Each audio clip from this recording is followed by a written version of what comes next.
função de linguagem ela é muito comum, está na nossa vida todos os dias. É uma função cheia de interjeições e onomatopeias, porque ela é a função do diálogo coloquial do nosso dia a dia.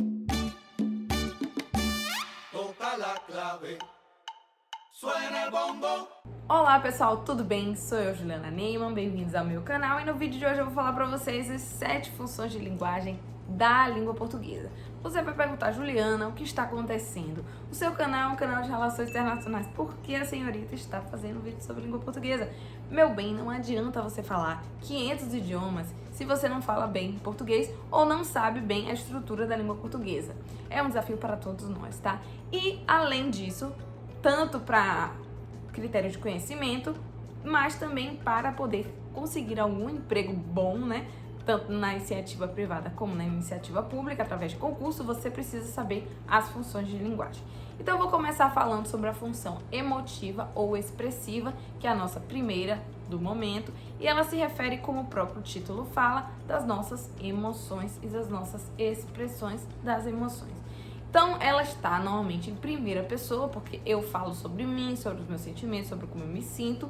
Normalmente está presente em diários, em entrevistas, em autobiografias, em lugares onde eu vá expressar as minhas emoções.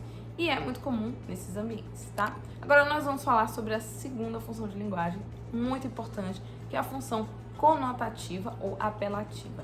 Essa função, ela tem como objetivo convencer o receptor. Você tem o emissor da mensagem e você tem o receptor da mensagem. Nesse caso, o emissor ele se preocupa muito que o receptor ele acredite, confie naquilo que eu estou dizendo. Então, ela vai se dedicar a isso e está normalmente em terceira pessoa do discurso. E ela está muito presente em propagandas, publicidades, em sermões religiosos, em discursos políticos, coisas do gênero, tá bom? Agora nós vamos falar da terceira função de linguagem, muitíssimo importante, que é a função poética.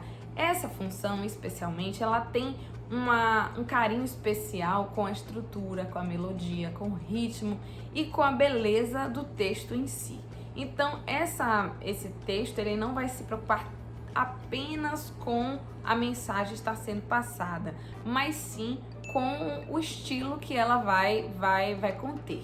Então, ela é muito comum em músicas, em obras literárias, em romances, né, em poesias, em propagandas também e até em sermões, porque a ideia é você não somente passar uma mensagem, mas passar uma mensagem bonita. Agora nós vamos falar sobre a função denotativa ou referencial. Essa função é muito encontrada em, por exemplo, trabalhos jornalísticos, em artigos no jornal, ou também em trabalhos científicos, né, em artigos, textos científicos, livros, que visam, acima de tudo, passar uma informação e informar o receptor. Então, nesse caso, o emissor, ele se preocupa em informar o receptor.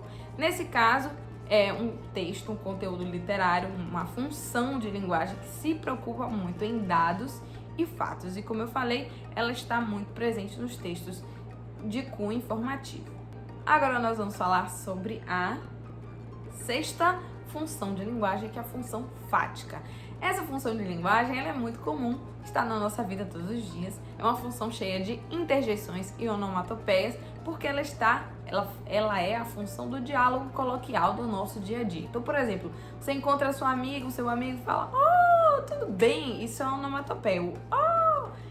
E, por exemplo, se alguém fala pra você, menino, você sabe que isso aconteceu? Você fala, não acredito. Isso é uma interjeição. Então, a função fática, ela não se preocupa nem com o emissor, nem com o receptor, ela se preocupa que a mensagem seja passada, que o diálogo aconteça, a comunicação aconteça, mas ela não está muito preocupada na estrutura, na melodia, na forma, se tem fatos e dados, o que for. Ela é uma coisa mais informal e coloquial. Agora nós vamos para a metalinguística, a função metalinguística, que para mim é a mais interessante de todas, porque ela é a linguagem dentro da linguagem.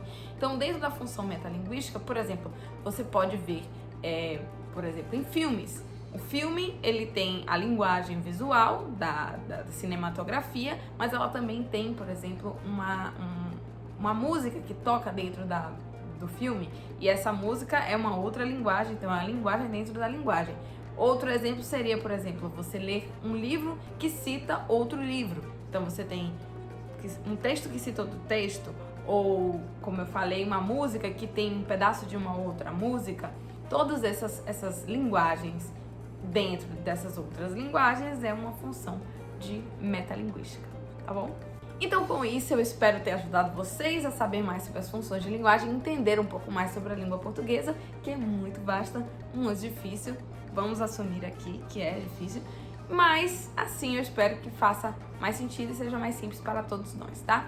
Um beijo, se você gostou do conteúdo, compartilha com seus amigos, dá um like, se inscreve no canal, faz o que você puder e quiser. E aqui a gente tem o nosso Pix também, se você quiser doar para o nosso canal. É muito importante, gente. Ajuda muito o nosso funcionamento, tá? Um beijo e até a próxima. Tchau!